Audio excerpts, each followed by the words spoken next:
প্রতিটা ম্যাচ, প্রতিটা মুহূর্ত, জয়ের উল্লাস, হারের নীরবতা, মাঠের খেলা, টেবিলের খেলা, আবেগ, অ্যাকশন আর বিশ্লেষণ। খেলা যেমন, খবর তেমন গরমাগরম। Welcome to Star Play. সঙ্গে আছি আমি তৌহিদুল ইসলাম। এতক্ষণ শুনছিলেন শিরোনাম, এবারে বিস্তারিত। অনূর্ধ্ব-20 সাফ চ্যাম্পিয়নশিপের প্রথম সেমিফাইনালে আজ নেপালের বিপক্ষে মাঠে নামবে বাংলাদেশ। মালের জাতীয় ফুটবল স্টেডিয়ামে ম্যাচ শুরু বিকেল 4:45টায়। নেপালকে শক্ত প্রতিপক্ষ মানছেন কোচ মার্ক কক্স। তবে নেপাল বাধা টপকাতে আত্মবিশ্বাসী তিনি। জয়ের প্রত্যয় রিফাত কাজী হিমেলদের কণ্ঠেও। সাফ অনূর্ধ্ব-20 চ্যাম্পিয়নশিপে শিরোপা ধরে রাখার মিশন নিয়ে মাঠে নামছে বাংলাদেশ। গ্রুপ পর্বে পাকিস্তানকে হারিয়ে উজ্জ্বল শুরু করলেও ভারতের সঙ্গে ড্র করে গ্রুপ রানার্স আপ হয়ে সেমিফাইনালের টিকিট পেয়েছে মার্ক কক্সের শিষ্যরা। এর আগে মাত্র 2বার অনুষ্ঠিত হয়েছে সাফ অনূর্ধ্ব-20 চ্যাম্পিয়নশিপ, আর 2বারই ফাইনালে উঠেছে লাল সবুজের প্রতিনিধিরা। প্রথমবার ভারতের বিপক্ষে হেরে শিরোপা হাতছাড়া হলেও দ্বিতীয়বার নেপালকে হারিয়ে প্রথমবারের মতো সাফের যুব শিরোপা ঘরে তুলেছিল বাংলাদেশ। সেই স্মৃতি আজও উজ্জ্বল। রোনান সুলিভান, ডেক্লান সুলিভান ও ইব্রাহিম নাভাজের মতো প্রবাসী ফুটবলাররা এবার দলের শক্তি অনেকখানি বাড়িয়ে দিয়েছে। 2 ম্যাচে 2 গোল ও 1 অ্যাসিস্টে নজর কেড়েছেন রোনান সুলিভান। নেপালের বিপক্ষে তার চোখে জোড়া গোলের স্বপ্ন। ইব্রাহিম মাঠে নামার সুযোগ পেলেও রাইট ব্যাক ডেক্লান এখনও অভিষেকের অপেক্ষায় রয়েছেন। তবে দলের জন্য বড় ধাক্কা হয়ে দাঁড়িয়েছে আশিকের ইনজুরি। নেপাল ম্যাচে তার অনুপস্থিতি নিশ্চিতভাবেই অনুভূত হবে। তবে কোচ মার্ক কক্স বলছেন, এই ক্ষতি পুষিয়ে মাঠে সেরাটা দিতে ছেলেরা মুখিয়ে আছে।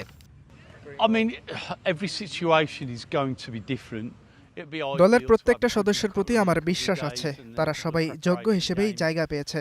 আশিকের অভাব কাটিয়ে উঠবে দল। নেপালের বিপক্ষে জয়ের ব্যাপারে ছেলেরা আত্মবিশ্বাসী। নিজেদের সেরাটা দেওয়ার লক্ষ্য সবার। পুরো টুর্নামেন্টে নান্দনিক ফুটবল উপহার দিয়েছে লাল সবুজের যুবারা। সেমিফাইনালের আগে তাদের আত্মবিশ্বাস তুঙ্গে। রিফাত কাজী, মুলতাজিম আলম হিমেলের মতো তরুণরা মাঠে নামার অপেক্ষায়। এখন আমরা নেপালের সাথে আমরা ফোকাস করছি যে ইনশাল্লাহ আমাদের যে গেমটা আমরা খেলি, তো ওইটা আমরা ইনশাল্লাহ মাঠে প্রুভ করব। আমরা জানি আমরা স্ট্রং, আমরা এই টুর্নামেন্ট চ্যাম্পিয়ন হতে এসেছি। নেপাল আমাদের জন্য সবসময় বড় বাধা। আমাদের প্রত্যেকটা প্লেয়ার প্রত্যেকটা কোচিং স্টাফ তাদের 101% দিতেছে।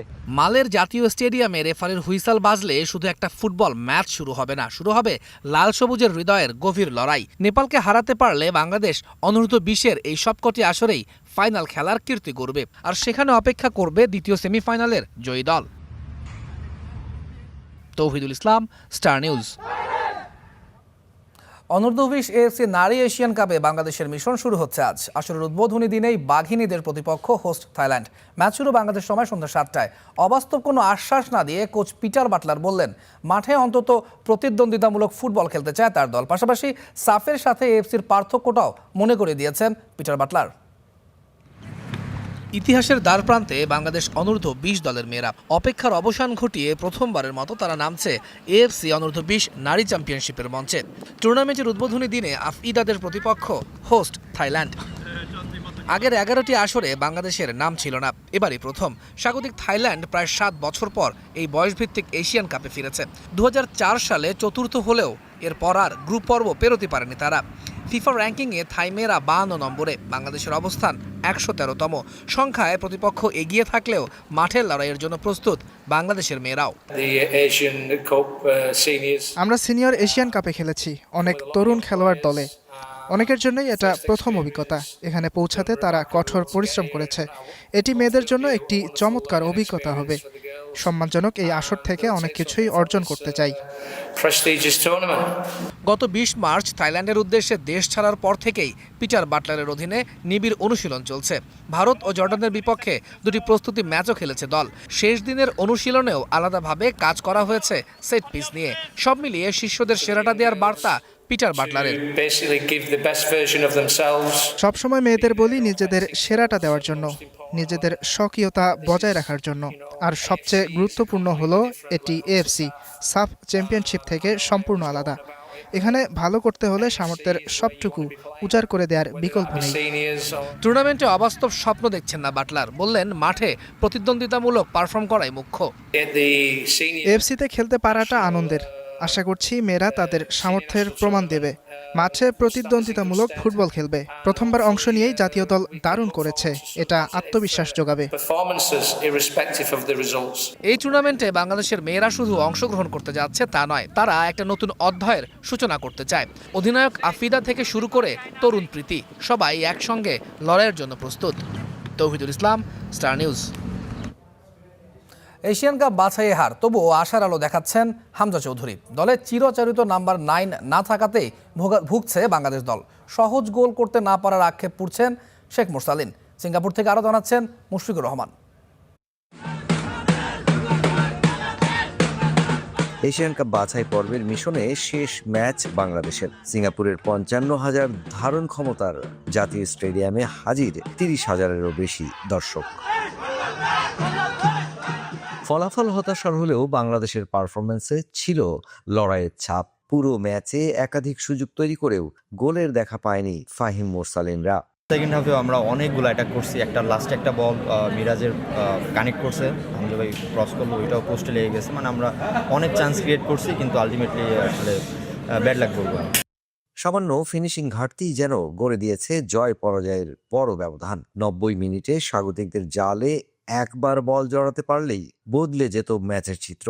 আক্রমণ ভাগে একজন পরিপক্ক নাম্বার 9-এর অভাবটা ছিল একেবারে স্পষ্ট। Football is a game of 1 or 2%, তাই না? সো আমরা যদি 1% ডিফেন্সিভ আরো ভালো করি, 1% আরো অফেন্সিভলি করতে পারো, সব parts of the game improve করতে হবে। ভিয়েতনামে দেখছি সেট পিসেস, এখানে দেখছি যদি গোল কনসিড করতাম না, এখানে দেখছি যদি গোল করতে পারতাম, সব কিছু। তোমার নাম্বার 9 নাই, ডাজন্ট মিন আমরা জিততে পারবো না ম্যাচ। আমাদের অ্যাডাপ্ট করতে হবে, আমাদের আরও সলিউশন খুঁজতে হবে, আর তাও আমরা আজকে অনেক সলিউশন পেয়েছি।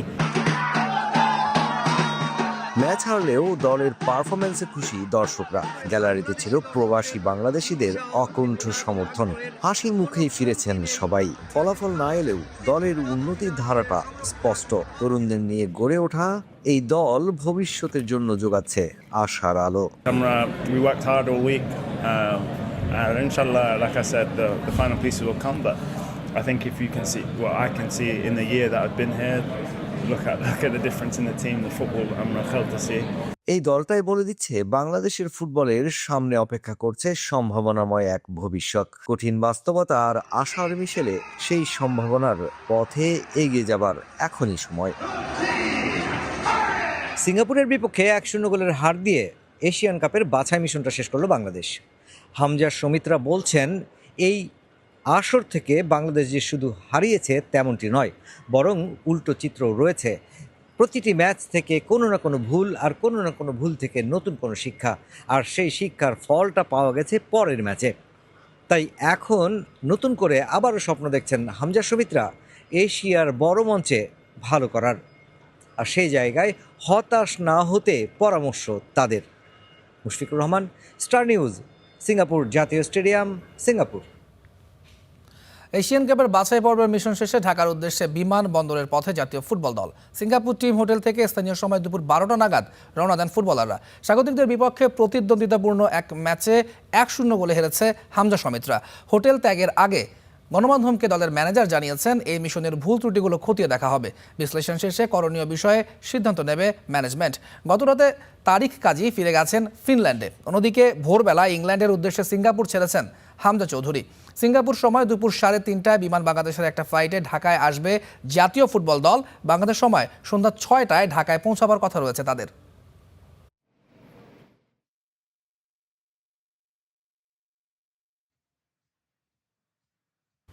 সিঙ্গাপুরে রয়েছেন সহকর্মী মুশফিকুর রহমান, সরাসরি যুক্ত হব তার সঙ্গে। মুশফিক, নিশ্চয়ই আমাকে শুনতে পাচ্ছেন। আমরা দেখছিলাম আপনি জানাচ্ছিলেন গতকাল বাঙালিদের একটা ঢল নেমেছিল স্টেডিয়ামে। ম্যাচ শেষে তারা খুব উচ্ছ্বসিতও ছিল। এই দলটা নিয়ে তাদের প্রত্যাশা কতটুকু দেখেছেন? হ্যাঁ, তহিদ যেমনটি বলছিল যে স্টেডিয়াম এলাকায় বাংলাদেশিদের ঢল নেমেছিল, সত্যিই বাংলাদেশিদের ঢল নেমেছিল, এবং প্রবাসী বাংলাদেশি যারা রয়েছেন সিঙ্গাপুরে তারা সকলেই গিয়েছিলেন মাঠে খেলাটা দেখার জন্য। যদিও তাদের টিকিটের কিছু লিমিটেশন ছিল, 6,000 টিকিট পেয়েছিলেন ফুটবল অ্যাসোসিয়েশন, তাদেরকে 6,000 টিকিট দিয়েছিল বাংলাদেশিদের জন্য। আর তার বাইরেও স্থানীয় হিসেবেও কিন্তু অনেক মানুষ টিকিট কেটেছেন বাংলাদেশে খেলা দেখার জন্য, এবং তারা খেলা দেখেছেন।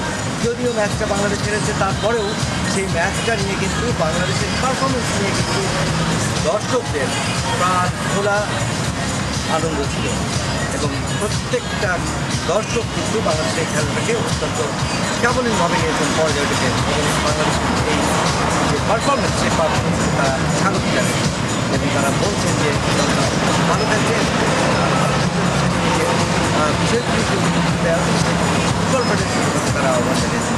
সে যাই হোক, আজ যদি আপনাকে জানাতে চাই, আজকে এখন থেকে ঘন্টা খানিক আগে জাতীয় ফুটবল দল টিম হোটেল খেলেছে। আমি দাঁড়িয়ে আছি টিম হোটেলের পেছনে, আমার পেছনে যে বড় বিল্ডিং দেখা যাচ্ছে ভালো রকম টিম হোটেল ছিল এবং এখান থেকে দল চলে গেছে বিমানবন্দরের উদ্দেশ্যে।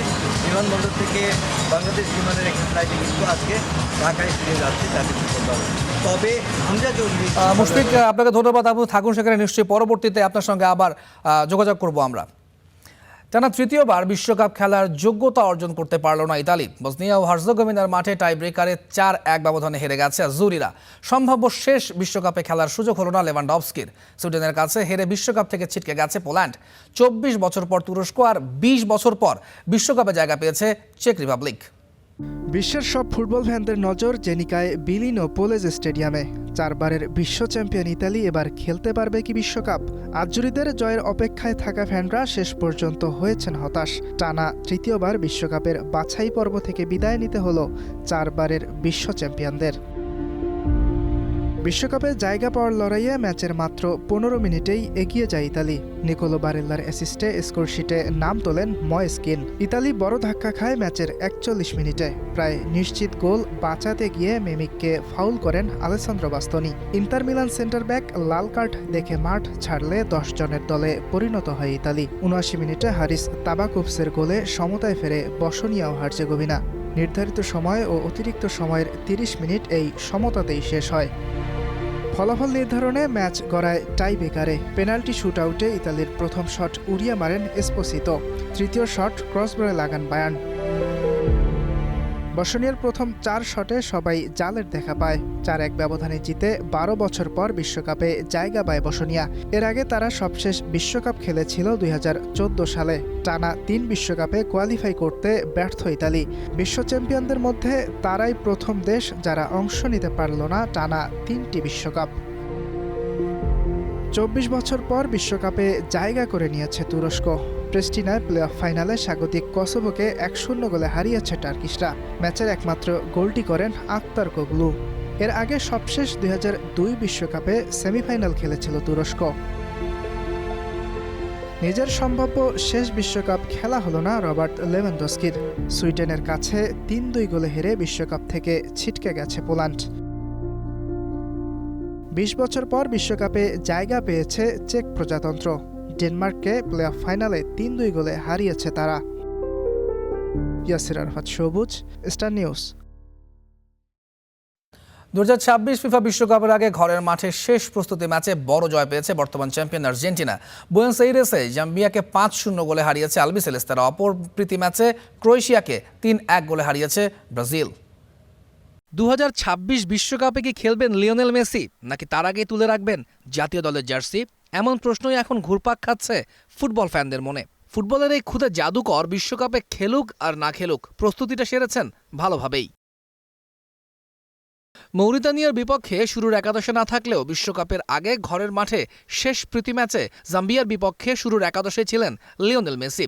তার প্রভাবটাও ছিল স্পষ্ট। ম্যাচের শুরু থেকেই আলবিসেলেস্তেদের আক্রমণের ধার ছিল চোখে পড়ার মতো। ফলটাও মেলে দ্রুত। মাত্র ৪ মিনিটেই দলকে এগিয়ে নেন হুলিয়ান আলভারেজ। দ্বিতীয় গোলের দেখা পেতে অপেক্ষাটা হয় দীর্ঘ, আর সেই অপেক্ষার অবসান ঘটান দলের প্রাণভোমরা লিওনেল মেসি। ডিবক্সে ম্যাক অ্যালিস্টারের সঙ্গে 1-1 পাসে বাঁ দিক থেকে জাম্বিয়ার জালে বল পাঠান এলএমচেন। বিরতির পর নিজেদের বক্সে আলমাদাকে ফাউল করে বসেন জাম্বিয়ার ডিফেন্ডার। পেনাল্টিতে কোনো ভুল করেননি ওতামেন্দি। ৫০ মিনিটে স্কোর লাইন ৩-০।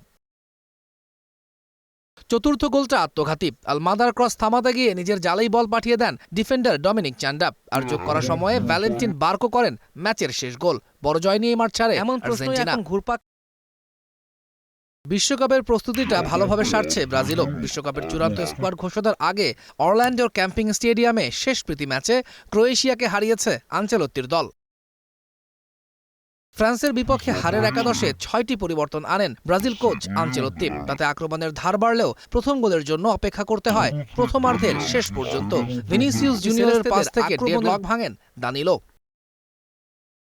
বাকিটা সময় নিরুত্তাপ খেলা হলেও 84 মিনিটে বদলে যায় দৃশ্যপট। ফ্রুকের পাস থেকে দারুণ গোল করে খেলার সমতা ফেরান লভরো মাইয়ের। 4 মিনিট পর পেনাল্টি থেকে গোল করে ব্রাজিলকে আবারও এগিয়ে দেন ইগোর থিয়াগো। আর যোগ করা সময়ে স্কোরশিটে নাম তোলেন গ্যাব্রিয়াল মার্তিনেল্লি। তৌহিদুল ইসলাম, স্টার নিউজ। সিলেটে স্টেডিয়াম পরিদর্শন শেষে কথা বলছেন যুব ও ক্রীড়া প্রতিমন্ত্রী আমিনুল হক। আমরা সরাসরি চলে যাচ্ছি সেখানে। পর্যায়ে ইতিমধ্যে বাংলাদেশকে রিপ্রেজেন্ট করেছে, ভালো কিছু অর্জন করার রাস্তা তৈরি করে দিয়েছে। সেই রাস্তাটা যাতে আরও সুন্দর হয়, আরও মসৃণ হয়, সেজন্য আমরা ইতিমধ্যে সরকারের পক্ষ থেকে, আপনারা জানেন আমাদের যে একটি ট্যাগলাইন রয়েছে যে ক্রীড়া হলে পেশা, পরিবার পাবে ভরসা। সেই পরিবারের ভরসা এবং আস্থা অর্জন করার জন্যই আমাদের এই উদ্যোগ, এবং এই উদ্যোগকে স্বাগত জানিয়ে সারা বাংলাদেশের ক্রীড়াবিদরা এখন অত্যন্ত উৎসাহিত, উজ্জীবিত, এবং আমরা আশা করি যে আমাদের আগামী যে নতুন করি যে স্পোর্টস আগামী 30 এপ্রিল ইনশাআল্লাহ আমাদের সম্ভাব্য মাননীয় প্রধানমন্ত্রী তিনি উদ্বোধন করবেন। পাশাপাশি আপনারা সকলেই অবগত আছে যে আগামী জাতীয় শিক্ষাবর্ষে আমরা 4র্থ শ্রেণী থেকে খেলাধুলাকে বাধ্যতামূলক করতে যাচ্ছি এই 7টি ইভেন্টকে দিয়ে। এইভাবে আমরা ইনশাআল্লাহ সারা বাংলাদেশে একটি ক্রীড়াঙ্গনের পরিবেশের মাধ্যমে, একটি ক্রীড়া বান্ধব পরিবেশের মাধ্যমে একটি সুস্থ জাতি এবং একটি মাদক মুক্ত সমাজ আমরা ইনশাআল্লাহ গড়ে তুলতে পারবো। এবং আপনারা যারা সাংবাদিক ভাইরা রয়েছেন, আমি আশা করি আগামী 30 এপ্রিল আমাদের মাননীয় প্রধানমন্ত্রীর উপস্থিতিতে আমরা এই নতুন করি স্পোর্টস উদ্বোধনের মাধ্যমে আপনাদের কাছেও সার্বিক সহযোগিতা চাই। এবং আমাদের এই সিলেট জেলা স্টেডিয়ামের সংস্কার করার জন্য আমি ইতিমধ্যে আমার যারা কর্মকর্তা রয়েছেন তাদেরকে নির্দেশনা প্রদান করা হয়েছে। এখানে আমাদের জেলা প্রশাসক মহোদয় রয়েছেন, আমাদের জেলা পরিষদের প্রশাসক রয়েছেন, সিটি কর্পোরেশন প্রশাসক রয়েছেন। আমরা সবাইকেই আন্তরিকভাবে অনুরোধ করছি যে আমরা এই সিলেট জেলা, সিলেট বিভাগ থেকে শুরু করে সারা বাংলাদেশের প্রত্যেকটি বিভাগ এবং জেলায় আমরা একই দিনে ইনশাআল্লাহ আমাদের এই নতুন করে স্পোর্টসের মাধ্যমে জেলা থেকে আমরা বিভাগীয় পর্যায়ে এবং বিভাগীয় পর্যায় থেকে জাতীয় পর্যায়ে গিয়ে আমরা এইখান থেকে যারা প্রতিভা অন্বেষণ করব, যেই সকল প্রতিভাবান খেলোয়াড়রা বের হয়ে আসবে তাদেরকে আমরা সরকারের পক্ষ থেকে ক্রীড়া বৃত্তি প্রদান করা হবে ইনশাআল্লাহ। সবাই থমকে আছে চট্টগ্রামের ক্রীড়াঙ্গন।